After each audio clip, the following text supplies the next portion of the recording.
snow had been falling since before daybreak, fine as sifted flour and just as relentless, blanketing the northern frontier in a silence that felt heavy enough to crush the bones. By late afternoon, the drifts had swallowed half the split-rail fence that circled the lonely homestead. The cold was the sort that settled deep in the marrow, the kind no fire could truly chase away once it took hold. Inside the small, hewn log cabin, My Lin sat beside the hearth. She was 25, widowed long before her time, her delicate frame wrapped in a high-collared, padded cheongsam of deep crimson silk. It was a garment of celebration, embroidered with golden phoenixes that shimmered in the firelight, a stark, vibrant contrast to the rough timber walls and the howling wilderness outside. She wore it today because it was Christmas Eve, and also her birthday, though the date felt less like a milestone and more like a scar. Her hands were wrapped around a tin cup of tea that had gone cold. The flames flickered against her pale face, illuminating the shadows of sleeplessness under her almond-shaped eyes. She had not slept truly well in months, not since the day the cavalry officer rode in with a folded flag and the news that her husband, Henry, had fallen in a border skirmish far from home. Today should have been a day of joy. She remembered how Henry would polish the small mirror on the wall every year on this day, his blue eyes crinkling with a smile as he told her she was the only light he needed. But there were no gifts now. No heavy bootsteps crunching on the snow outside. No laughter. No warmth. Just the wind, the snow, and a silence too vast for any young widow to carry alone. My Lin rose from her chair, the silk of her cheongsam whispering against her legs. She walked to the single small window and brushed a layer of frost from the glass. Beyond it lay a world of white emptiness, a void that made a person feel insignificant. It was the kind of night where no one would come knocking. She reached for a candle, set it in the window, a habit from her childhood, meant to guide wandering spirits or lost travelers home on the holy night. She did not expect it to mean anything tonight, in this desolate territory where she was the only one of her kind for miles. She lit it anyway. Minutes dragged into an hour. My Lin drifted between memories she tried and failed to bury. Henry's voice. His promise, next Christmas, we'll fill this place with music and maybe the patter of little feet, a promise broken by a bullet and bad luck. And then, thud, thud, thud. A hard, urgent knocking shook the heavy oak door. My Lin flinched so sharply she nearly dropped her cup. She froze, her heart thundering against her ribs. No one came out here in a storm like this unless something terrible had happened. Another knock came, louder this time. The wind howled through the chinks in the logs, pushing fine powder under the door. My Lin reached for the rifle hanging above the mantel, more for courage than intent. She smoothed the front of her dress, stepped to the door, and called out, her voice trembling. "Who is there?" A voice, strained and hoarse, answered through the roaring wind. "Please. I need shelter." My Lin hesitated. The frontier was dangerous, and a woman alone was a target. But there was a desperation in the tone that tugged at the instincts her grandmother had taught her, that to deny a traveler was to deny fate. She unbolted the door. It flew inward with the violence of the storm, and a blast of snow struck her full in the face. Through the white swirl stood a man, tall, broad-shouldered, wrapped in a worn buffalo hide coat coated in ice. His hat was pulled low, his dark hair frozen at the ends. His lips were blue, his breath ragged, but his eyes, dark, sharp, and startlingly handsome, held exhaustion mixed with a plea for mercy. He rasped. "I won't trouble you long. I only ask for a fire to keep me alive until the storm eases." My Lin's instincts warred within her. She should refuse. But as she looked at him, she saw a shadow of the exhaustion Henry used to carry after a long patrol. "Come in," she said, her voice barely audible over the wind. "Before you free solid." He stepped inside, stamping the snow from his heavy boots. She shut the door hard behind him, sealing out the cold and throwing the heavy iron bolt. The man stood uncertainly near the hearth, snow melting from his buffalo coat into dark puddles on the floorboards. He looked at the fire as if unsure he deserved its warmth. My Lin set her rifle aside, though she kept it within reach. She poured a fresh cup of hot water from the kettle. "It is all I have ready right now." I wasn't planning a feast. He smiled faintly as he wrapped his large, calloused hands around the cup. Thank you. I'm Grant. His voice was deeper than she expected, gentle, low, carrying the cadence of a man who spent his life talking to horses and watching the horizon. You can stay, My Lin said, adjusting the high collar of her dress. Until the snow lets up. Grant looked at her for a long moment. The firelight caught the strong line of his jaw and the quiet gratitude in his gaze. He seemed to take in the strange sight of her, a woman in a red silk gown in the middle of a blizzard, surrounded by rough-hewn timber. If I could choose, he said softly, I'd stay longer than that. It's been a long time since I've seen a home. My Lin blinked, startled by the warmth rising to her face. She turned away quickly, pretending to busy herself with the iron kettle. I suppose, she murmured, this Christmas Eve won't be so lonely after all. She carved what was left of a roasted chicken, a bird she had meant to stretch for days, and set it between them on the small table. Grant hesitated before taking a piece, as though unused to being welcomed at any table not his own. The wind beat against the walls, but inside, the fire glowed, turning the shadows into golden pools of quiet comfort. Grant ate slowly, savoring each bite. My Lin watched him, curiosity stirring through her grief like a spark under wet ashes. He ate like a man who knew hunger well. After a while, Grant spoke, his voice barely above the crackle of the fire. You have a soldier's flag on the mantel. You lost someone. My Lin set her fork down, her throat tightening. My husband, she whispered. Just a few months ago. He was only 30-inch. Grant's gaze lowered. A flicker of pain crossed his eyes, a shadow she did not understand. I'm sorry, he said. A man should grow old beside the woman he loves. She swallowed hard. We didn't get the chance. Grant stared into the flames, his jaw tense, as though he carried ghosts of his own. Sometimes, he murmured, those we lose guide us in ways we don't expect. My Lin frowned slightly. You say that like you know. Grant lifted his eyes to hers. They were full of secrets, full of something he wasn't ready to speak. Maybe I do, he said. Outside, the storm raged, burying the world. Inside, for the first time in months, My Lin felt the faint stirrings of warmth, not just from the fire, but from the presence of the stranger who had come knocking on the loneliest night of her life. My Lin woke the next morning to a stillness so complete she thought for a disoriented moment that the world outside had frozen in time. The cabin was warm, warmer than she remembered leaving it. Something smelled savory and comforting. She blinked sleep from her eyes, pushed aside the heavy wool blanket, and stepped into the main room. Grant was there, already awake, already working. He stood over the cast iron pot on the stove, steam curling around his face.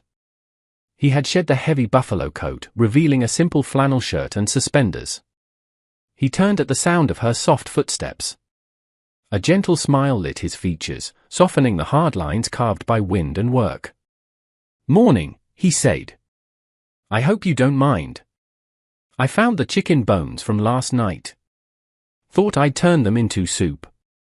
Added some dried sage I found in the jar. My Lin stopped in the doorway for a heartbeat, stunned. It wasn't just that he was cooking. It was the domesticity of it. Grant standing there, stirring a pot at dawn. The smell of warm broth filling the cabin.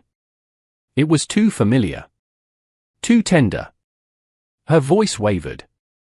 You remind me of him. My husband. He used to wake early and she stopped, the memory pressing too sharp against her ribs. He used to cook breakfast. Grant's smile softened into something deeper, understanding, perhaps, or shared sorrow. Then maybe, he said quietly, he brought me here. My Lin looked up sharply. What do you mean? Grant shrugged one broad shoulder, stirring the broth with slow, sure movements. Some men love so strong, it doesn't end when their breath does. Sometimes it pushes the living along paths they never meant to take. My Lin wrapped her arms around herself, the silk of her robe cool against her skin. You talk like you've lost someone, too.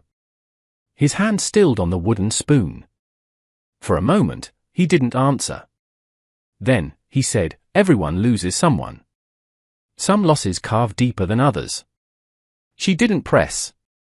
Something in his voice warned her that pushing might crack open wounds far older than hers. The soup began to bubble.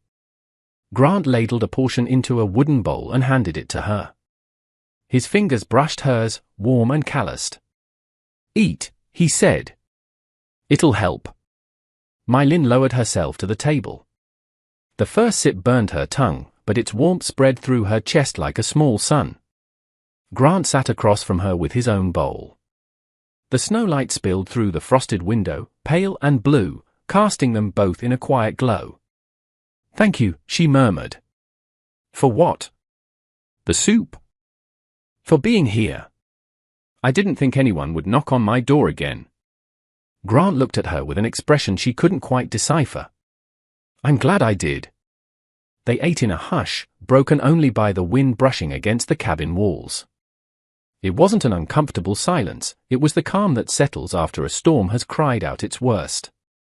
When they finished, Grant carried the bowls to the wash basin. My Lin watched him, her heart tugging in ways that frightened her. She shouldn't feel this lightness, this flicker of hope. Not yet. Not so soon.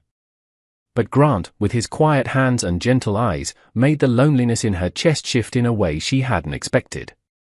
"If you've got chores," he said, drying his hands, "I can lend a hand. I run a ranch a few days' ride south of here. I know my way around a shovel and an axe." "You don't have to," she said automatically. "I know," he replied. "But I want to." So she handed him a shovel, and together they worked through the morning, clearing snow from the porch and digging a path to the woodshed. Grant moved with smooth, practiced motions, strong as a man used to hard miles and harsher winters. When he smiled, rare, quiet, honest, it made the cold seem less biting. By midday, the sky had brightened enough to show the range of hills beyond the cabin.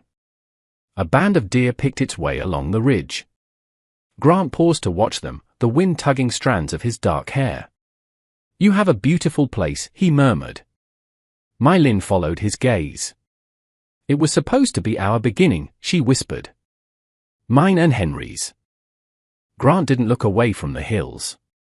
Beginnings take many forms. She felt heat rise in her chest, not anger, not grief, but something gentler and terrifying. Inside again, they warmed their hands by the stove. Grant leaned against the wall, arms crossed loosely over his chest. The firelight painted him in amber hues. "Do you miss him every day?" he asked. "Yes," she said. "But some days hurt more than others." Grant nodded slowly. "And today?" She hesitated, her heart stumbling. "Today hurts less." She saw his breath catch only slightly, but enough to notice.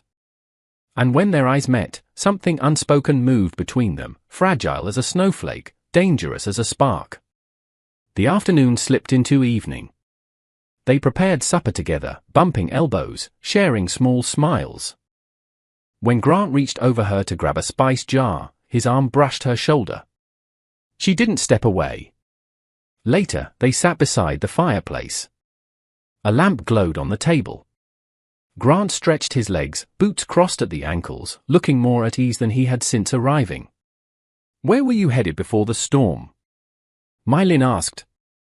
He considered the question long enough that she worried he'd refuse to answer. "North," he said finally. "Trying to keep a promise." "What kind of promise?" Grant's gaze drifted to the fire. For a heartbeat, he looked carved from sorrow. "The kind a man doesn't break," he said. "Even if it costs him." She felt a shiver pass through her. There was a secret in him, a truth curled like a sleeping animal under his ribs. And though she didn't yet know what it was, she felt deep in her bones that when it surfaced, it would change everything. But tonight, beside the fire, with the storm quieting outside and their hearts beating closer than either intended, she let the secret stay where it was. Because Grant was smiling at her? And for the first time since burying her husband, My Lin felt alive. The storm broke 2 days later, leaving the world outside washed in blinding white. The drifts piled waist-deep around the cabin, and every branch glittered under a sun that felt too cold to warm anything but the soul. Inside, however, life had fallen into a quiet rhythm, steady as a heartbeat. Grant brought in wood each morning, shaking snow from his shoulders as he crossed the threshold.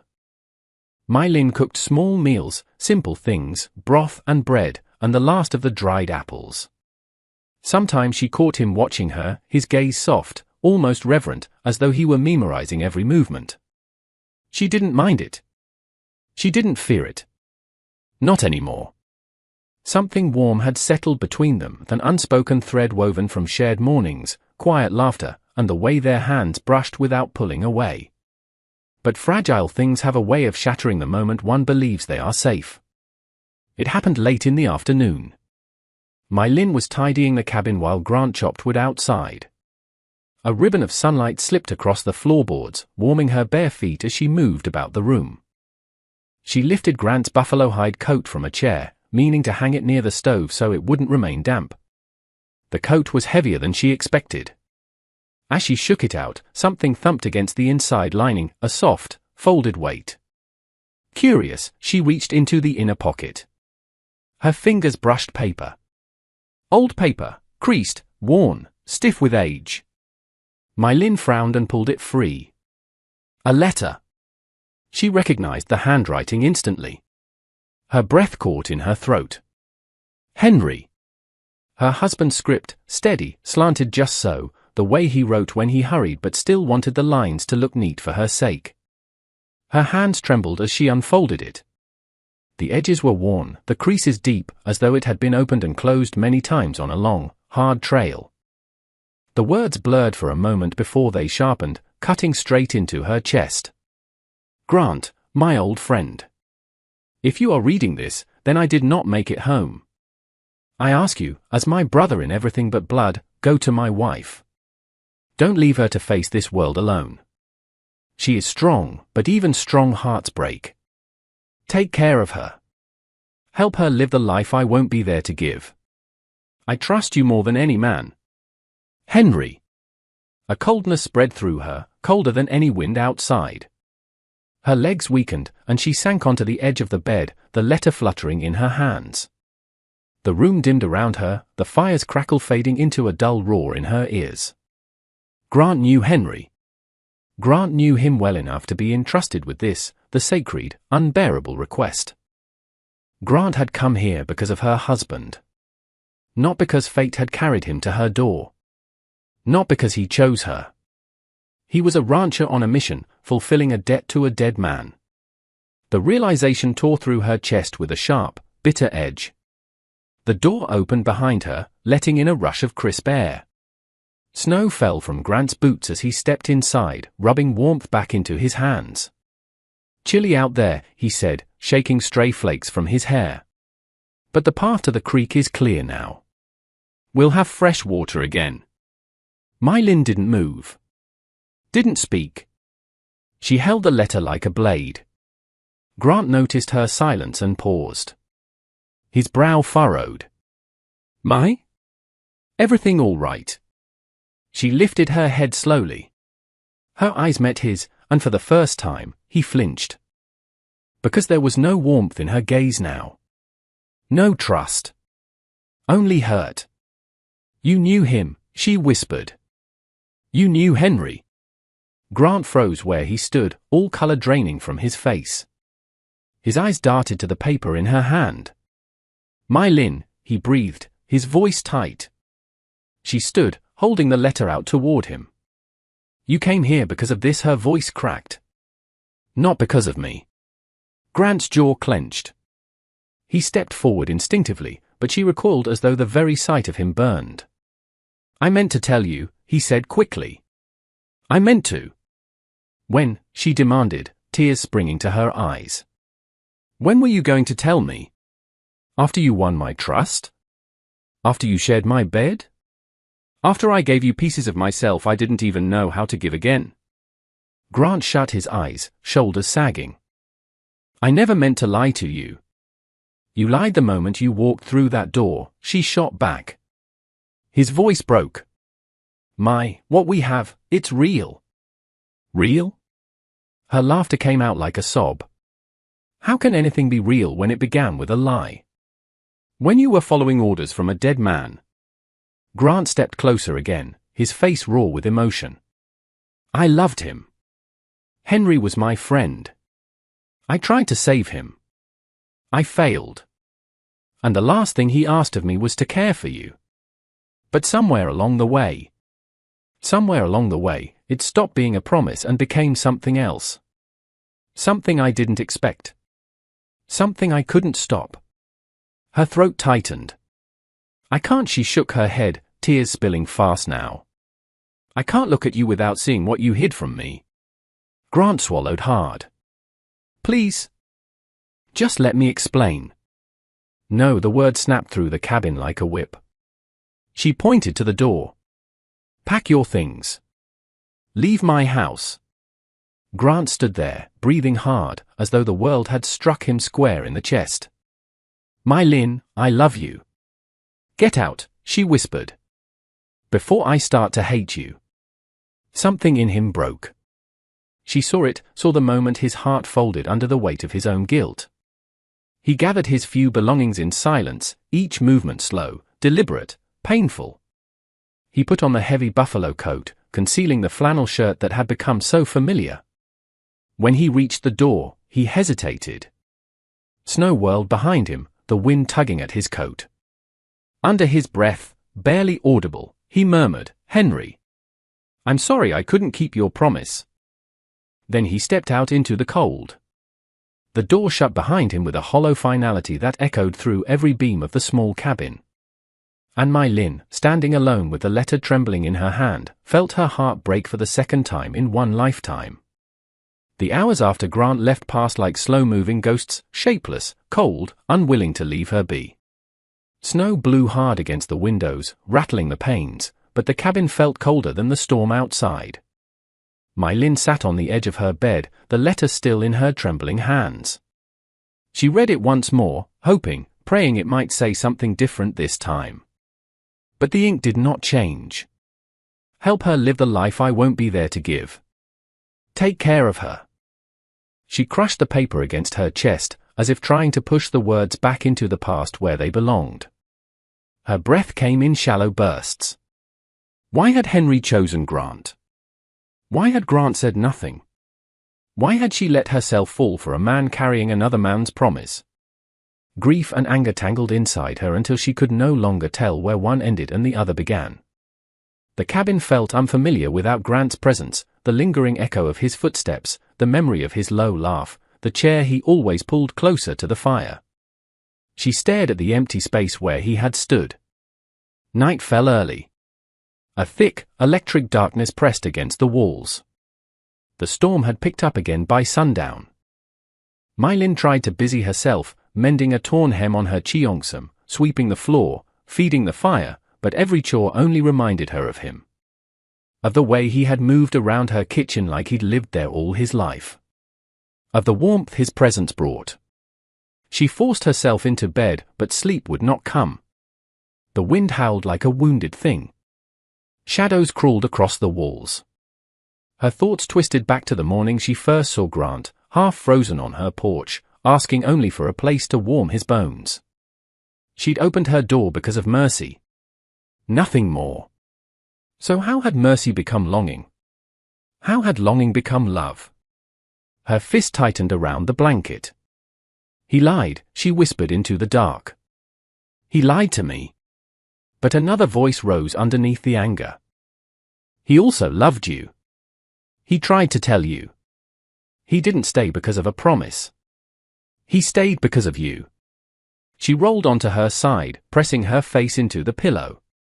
The scent of pine smoke and something distinct, leather and sage, clung to the fabric. Grant's scent. It broke her completely. A sob tore from her chest. Then another. She hadn't cried like this even when Henry died. Maybe because then, shock had numbed her. But now. Now she was alive again. Alive enough to hurt. Alive enough to mourn. Hours later, thunder cracked across the plains, a rare winter storm sound. My Lynn jerked upright, her heart pounding. "Grant!" Her own voice startled her. The cabin answered only with the roar of the storm. Her breath trembled. She looked around the room. Empty bed. Empty chair. Empty doorway. The absence of him pressed so hard against her ribs she thought she might break under it. She stumbled to her feet and paced the room, clutching at her silk shawl. "Why did you leave so easily?" she whispered. "Why did I make you go?" Lightning flashed through the window, illuminating the folded letter on the table. My Lin stared at it. "Henry!" Her voice cracked.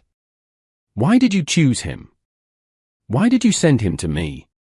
For the first time since reading the letter, she let herself imagine the truth not as betrayal, but as a gift. A final act of love from the man she'd lost, a way of guiding her toward something new. She sank into a chair, pressing her hands to her eyes. "I'm not angry because he lied," she realized. "I'm angry because I care. I'm angry because losing him hurts." The realization hit hard. A raw, relentless truth. She didn't want Grant gone. She wanted him back. The storm outside began to ease near dawn, its fury softening into scattered flakes. My Lin opened the door and stared into the grey horizon. The world smelled of wet earth and pine. The morning was quiet. Too quiet. Grant was somewhere out there, alone, walking through the cold, carrying guilt that wasn't his to carry. She felt something fierce unfurl inside her. A courage she hadn't known she possessed. "I can't let him go," she whispered. The decision rose within her, steady as the sun. She would find him. She would tell him the truth of her heart. She would not lose a second man to the silence between words. My Lin packed her saddlebags with what little food she had left and filled her canteen. She strapped on her boots, pulled her heavy wool coat tight over her dress, and stepped outside. The ground squelched beneath her feet, patches of mud mixed with slush made the path uneven. Determination straightened her spine. She saddled her horse, a sturdy mare Henry had bought her, and swung up with more resolve than strength. The wind whipped across the plain, but it no longer felt like an enemy. It felt like a guide. She glanced back at the cabin. Small. Lonely. But no longer a prison. It was a place she would return to only when her heart was whole again. "Grant," she murmured, gripping the reins. "Wherever you are. Wait for me."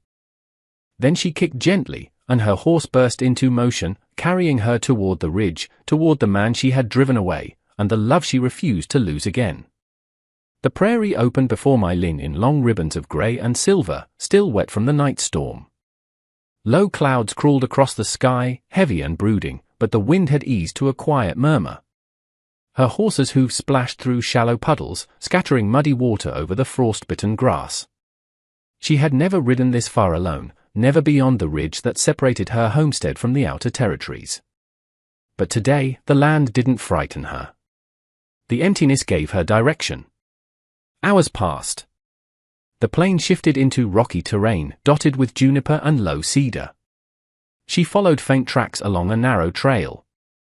Every now and then, she spotted a broken twig, a boot print softened by the melt, a scrap of buffalo hide snagged on a thorn bush. By noon, her hands were numb on the reins. She rested by a creek, crouching beside the water to drink.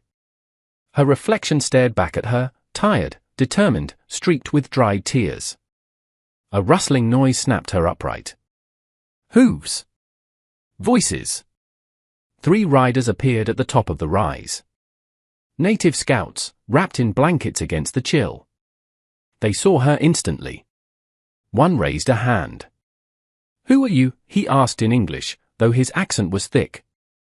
My Lin swallowed her fear. "I'm looking for a man named Grant," she said, keeping her voice steady. "Tall.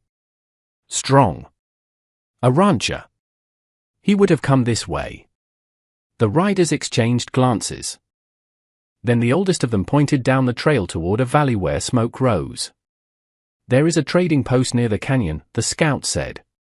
"He rides a lame horse?" "He stopped there to trade." Yes, My Lin lied, though she didn't know if his horse was lame or if he was walking.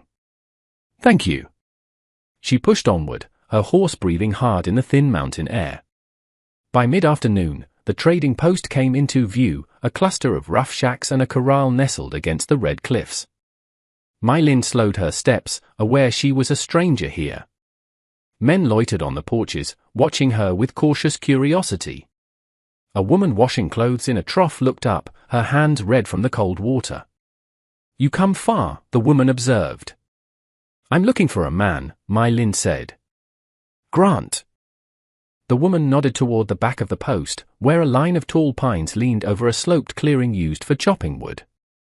He works for his keep today. Said he needed to earn a fresh horse. A grateful breath escaped My Lin.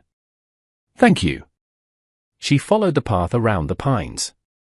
The ground dipped into a hollow where sunlight spilled like honey across piles of cut timber.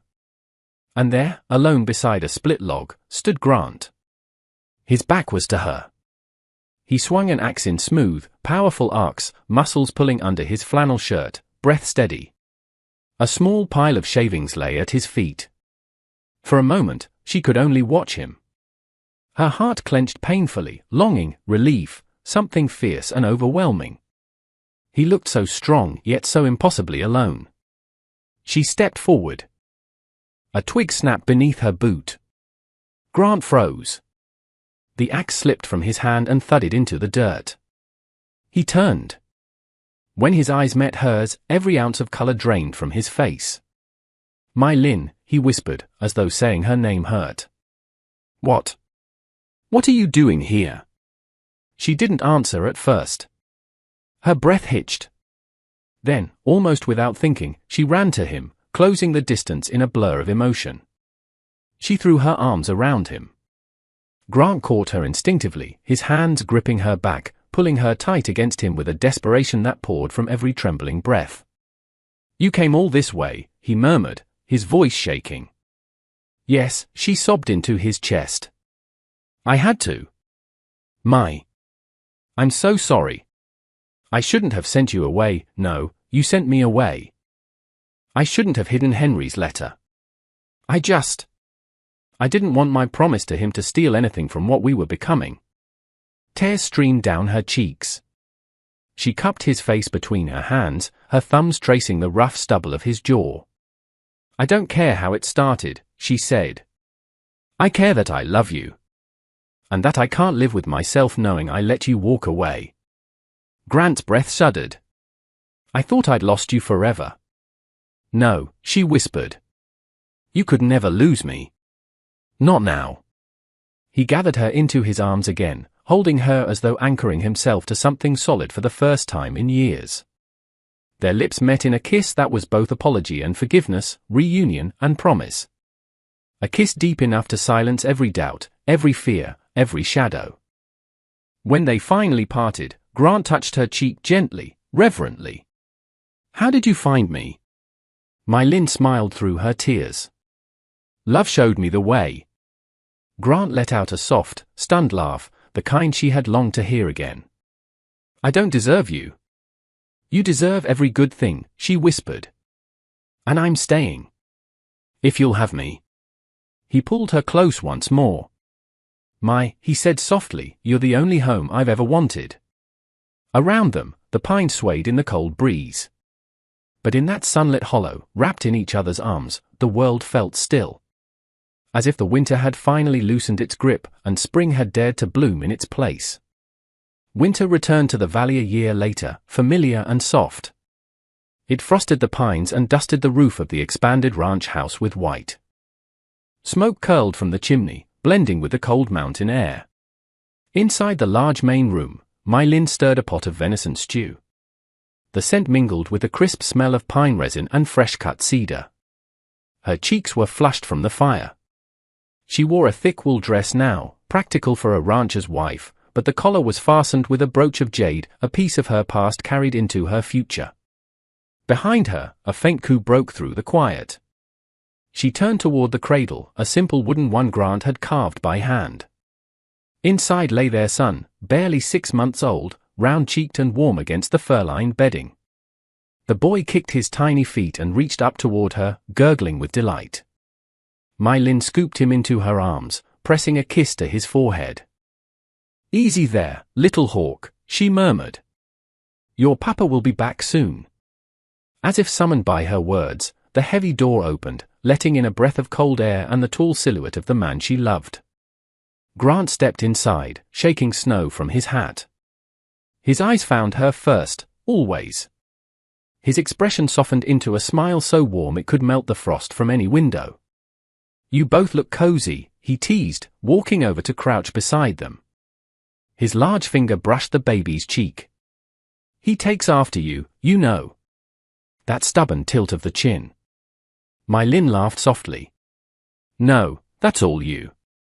Grant touched her arm, lingering just long enough that a quiet warmth bloomed between them. Tonight was a special night. Christmas Eve. A full year since everything changed. A full year since the night Grant knocked on her door. He rose and walked to the small evergreen tree they had brought inside. It was decorated with a fusion of their worlds, wooden carvings of horses Grant had whittled, hanging beside folded paper lanterns my Lin had made from red paper. A star of woven willow sat at the top. He traced a paper lantern lightly before turning back to her. "Hard to believe," Grant said softly, "that a year ago we barely knew each other. I almost froze on your porch." "You didn't look like a man who froze easily," she teased. "I didn't," he admitted. "Not until I saw you." She felt heat rise to her cheeks, the same way it had that first night. Funny how the heart remembered, even when a whole year of life stood between then and now. Grant reached for their son. "May I?" "Of course." She placed the child in his arms. The boy squealed happily, gripping Grant's shirt in his tiny fist. Grant chuckled. "Strong one. He'll be riding before he can walk." "Not if I can help it," My Lin said. "Let him be a child first." Grant's smile gentled. "He'll have that chance. That's something we both can give him." My Lin stepped closer, resting her head against Grant's shoulder. The fire crackled comfortably. Snow drifted past the window, catching the light like falling stars. "Grant," she whispered. "I need to tell you something." He turned to her with concern. "What is it?" She lifted her face to his. The firelight danced in her dark eyes. "I used to think love happened only once in a lifetime," she said.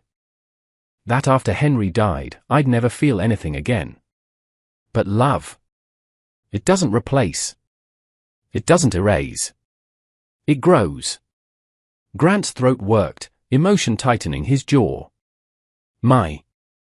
Henry was a good man," she continued softly. "And he loved me. But he also trusted you. And I think," her voice trembled, "I think he knew you were meant to be part of my life somehow." Grant cupped her cheek, his thumb brushing her skin tenderly. "Sometimes I still wonder if staying was the right thing." "It was," she whispered. "For both of us." The baby cooed, waving his arms as if to agree. Grant laughed under his breath, pressing a kiss to his son's head. A quiet peace settled around them, thick as the warm furs beneath their feet, gentle as the snowfall outside.